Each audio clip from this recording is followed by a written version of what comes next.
बुवा आमा दिदीबहिनी तथा दाजुभाइहरू, म आज एक अत्यन्त संवेदनशील घडीमा तपाईहरू सामु उपस्थित भएको छु। केही दिन अघि सुनसरीको देवानगञ्ज, सिराहा लगायतका स्थानमा भएको दुःखद घटना र त्यसपछि केही जिल्लाहरूमा उत्पन्न अशान्त वातावरणलाई लिएर नेपाल सरकार पूर्ण रूपमा गम्भीर र संवेदनशील छ। यस दुःखद घटनामा परि निधन हुनुभएका हाम्रा नागरिकहरू जयप्रकाश मेहता, ओमप्रकाश मेहता र गणेश यादवप्रति म भावपूर्ण श्रद्धाञ्जली अर्पण गर्दछु। साथै शोक सन्तप्त परिवारजनहरूमा नेपाल सरकारका तर्फबाट गहिरो संवेदना व्यक्त गर्दछु। घटनामा परि घाइते हुनुभएका सम्पूर्ण नागरिकहरूको शीघ्र स्वास्थ्य लाभको कामना गर्दछु। घाइतेहरूको उपचारमा कुनै पनि प्रकारको कमी वा ढिलाइ हुन नदिन सम्बन्धित स्वास्थ्य निकायहरूलाई स्पष्ट निर्देशन दिइसकिएको छ।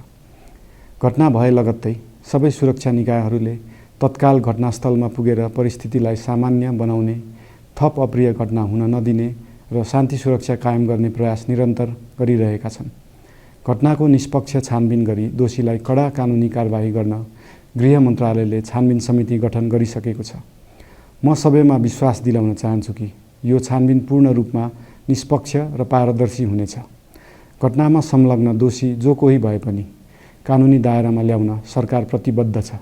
अवस्था थप नबिग्रियोस्, कुनै पनि नागरिकको जनधनको क्षति हुन नपाओस् र स्थानीय स्तरमा विश्वासको वातावरण बनोस् भन्नका लागि नेपाल सरकार निरन्तर क्रियाशील छ। परिस्थिति सामान्यीकरण गर्न केन्द्र स्तरमा सर्वदलीय बैठक आह्वान गरी गहन छलफल गरिएको छ।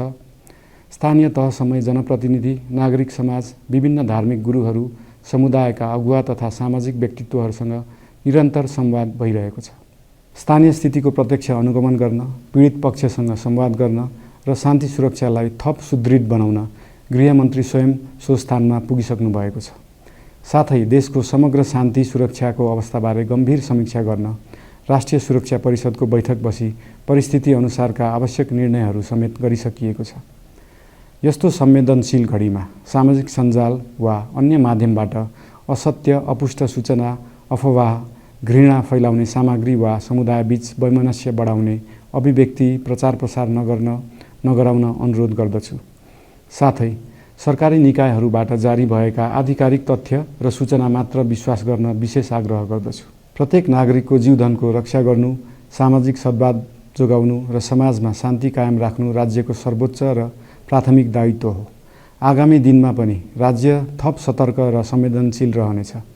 प्रत्येक नागरिकको जीवन सुरक्षाका लागि सरकारका सम्पूर्ण संयन्त्रहरू अहोरात्र खटिनेछन्।